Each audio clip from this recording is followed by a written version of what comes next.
Sebagai bagian dari pemantauan kesiapan stakeholder pertanian dalam menjaga pintu masuk dan keluar berbagai komoditas pertanian Indonesia di wilayah perbatasan antara Indonesia dan negara lain, Inspektur Jenderal Kementerian Pertanian Dr. Jan S. Maringka melaksanakan apel siaga optimalisasi fungsi karantina pertanian di wilayah perbatasan.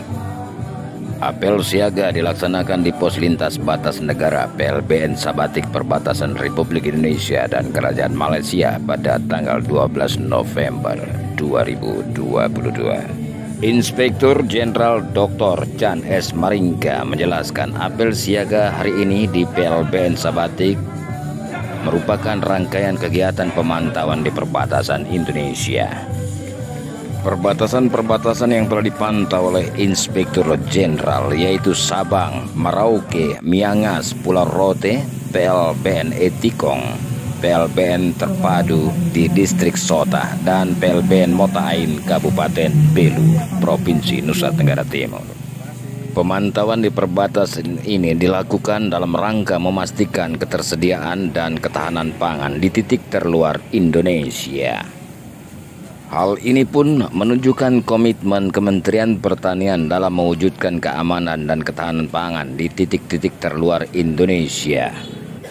Untuk mendukung program strategis Kementerian Pertanian, Inspektorat Jenderal melaksanakan program Jaga Pangan yang secara resmi telah dicanangkan oleh Menteri Pertanian Syahrul Yassin Limpo pada tanggal 20 April 2022. Program Jaga Pangan telah dilaksanakan dari Sabang sampai Merauke, dari Miangas hingga Pulau Rote, dan di beberapa titik perbatasan PLBN Etikong, PLBN Terpadu di Distrik Sota, dan PLBN Motain dalam rangka memastikan ketersediaan dan ketahanan pangan di titik luar Indonesia.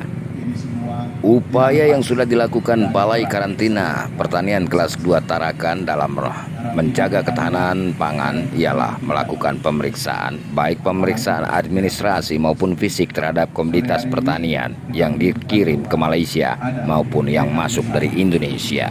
Hal ini dilakukan untuk mencegah tersebarnya hama penyakit hewan karantina dan organisme pengganggu tumbuhan karantina terhadap komoditas pertanian serta hewan ternak demi menjaga keamanan pangan. Dr. Jan S. Maringka menyampaikan bahwa upaya menjaga keamanan dan ketahanan pangan di wilayah perbatasan tidak dapat dilakukan sendiri oleh karantina.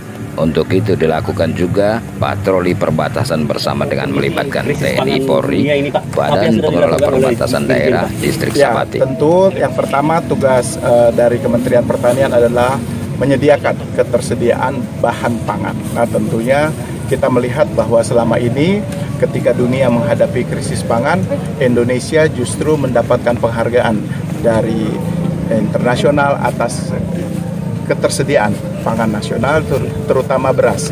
Nah, swasembada beras ini kita harapkan ke depan bisa menjadi swasembada pangan. Artinya kita berharap di masa yang akan datang Indonesia mampu menjadi lumbung pangan dunia.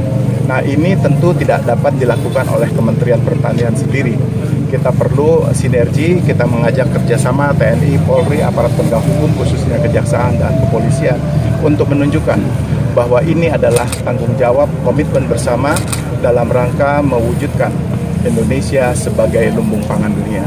Apa yang kita lakukan di berbagai perbatasan adalah memastikan bahwa di daerah-daerah perbatasan melalui program pengawasan kita yang disebut dengan Jaga Pangan, bahwa ketersediaan sumber pangan kita terpenuhi secara luar biasa.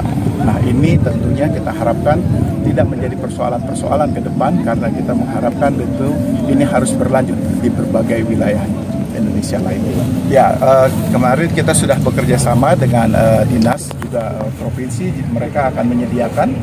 Tentunya ke depan kita harapkan dengan adanya IKN, provinsi-provinsi sekitar bisa menjadi pendukung, menjadi sarana pendukung dalam rangka mensuplai ketahanan pangan sehingga Indonesia IKN bisa tumbuh lebih cepat sesuai dengan harapan. Dari Sabatik, Kabupaten Nunukan, Provinsi Kalimantan Utara, reporter FTV melaporkan.